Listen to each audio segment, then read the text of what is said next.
Kia ora year 11, 12 and 13. This is a nice little question that I found in an old maths book, and I think it works for both A-level but also for level 3 calculus, and it's a proof question. I'm not going to tell you which standard I think it fits into because that would be giving you more of a clue than I want to. So here it is. Prove that for all positive values of x, that this thing here is greater than 1/16. I want you to pause the video and play around with this question until you can see a strategy that might help you solve it. Okay, and there's a clue in that question is that we're looking at for all positive values of x. So I'm going to start by setting up f of x as the function on the left-hand side. So places that you might want to start. Well, you could think about graphing it in your graphics calculator just to see what it looks like, and that might give you a clue. Then the other thing you might notice is that there's a 16 in here and there's a 16 here.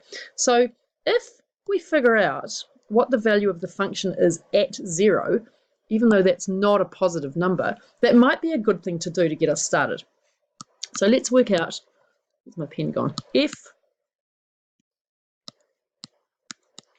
of 0 is equal to e to the power of 0 over 0 squared plus 16, and that's equal to 1/16. So that's quite useful, right? Because that matches up to the right-hand side. Now let's think back to level 2 calculus and just have a think back to level 2 calc and see if there's an idea in there that might help you out here. So let's draw what we know now about the function. We know that it's equal to 1/16 here. So the function could do quite a few things, but what we're trying to show is that it never goes down to that line or below it. So the function could be weird. It probably isn't, but it could be, and it could go like this. Or the function could be a bit more straightforward. It could start here at 1/16, and it could just go whoosh like that. It's kind of the same as the first one. Or even better, the function could start here, and it could just go like that. And all of those things are related to the gradient of the function. So what might work for us here, and turns out to work, is that if we can show that the function is increasing, then we're done, right? So what we're going to try and figure out is, can we show that f dash of x is greater than or equal to 0? Now, it doesn't matter if it's, it might not matter if it's less than or equal to or, greater than or equal to or greater than. We'll just see how that goes. But the basic idea is that if we can show that the gradient's positive, then we're going to be just about there. So let's go back to the function and see how we can investigate this. We've got e to the power of x on 4 over x squared plus 16. So the fastest way to differentiate is to use the quotient rule. And we get x squared plus 16 squared here. Chuck that up to the top line. X squared plus 16 times 1/4 e to the x on 4 minus the derivative of this, which is 2x times the numerator. Right, now if we want to show that that's positive, we're going to need to clean up the numerator a little bit. And we're going to do that as follows. The first step is we're going to take out that common factor of e to the power of x on 4. And we're left with 1/4 x squared plus 4 minus 2x. So what is my strategy for showing that something's positive? Well, you kind of get a clue in the denominator, right? The denominator is always positive because it's a squared thing. This is always positive because it's e to the power of something, right? And we know that that graph has an asymptote at 0. So we have to somehow show that this thing is always positive or 0. And the easiest way to do that is to try and turn it into a perfect square. So let's get on with that now.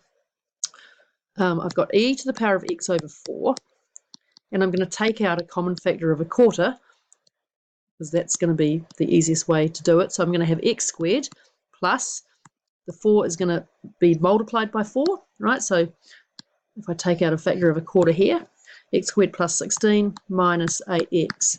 And at this point, you should be getting quite happy because you can see a perfect square forming. Right, now I've still got mess down there. I'll just hop to a new page. So this is our gradient function. Right, we're not quite there yet. We have to be a bit careful with how we write this up. So that gives me the gradient function of this. I'm going to have the 4 in the bottom line. You don't have to do that, but it's cleaner. Then I'm going to have e to the x over 4 here, and the x squared minus 8x thing is going to be x minus 4 squared. So what can I say? Well, e to the x over 4 is strictly positive, and x minus 4 squared is greater than or equal to 0, and it's equal to 0 at x equals 4. So we have got a stationary point of some kind out there, right? And 4 times x squared plus 16 squared is greater than 0. Therefore, f dash of x is greater than or equal to 0. And that means that if this is 1/16, my function's going like this. So it's going up until it gets to 4, and then at 4 it's got some kind of stationary point because the slope is 0. We can investigate that further, but we don't have to. And then it's going up again. So that means that for x greater than 0, it's going to be greater than 1/16. But let's write that up properly. So since f dash of x is greater than or equal to 0, we can say that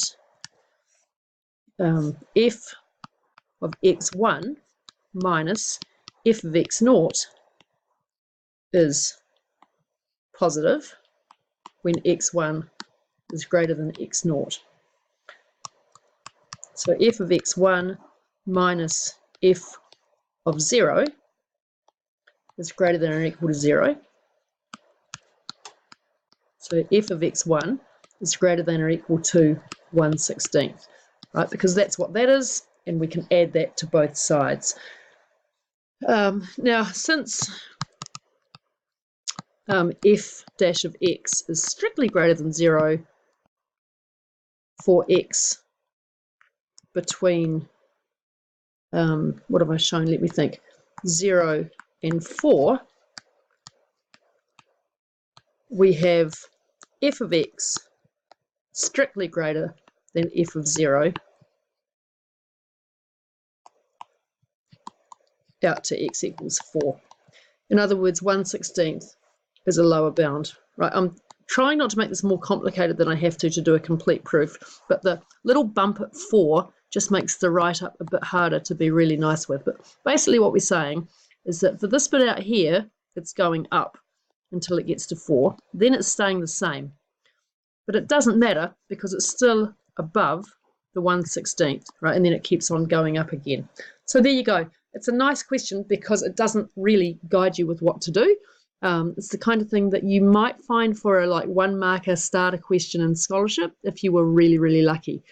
Okay, so just make sure that you've got the hang of that and you understand how to show that something's a positive function.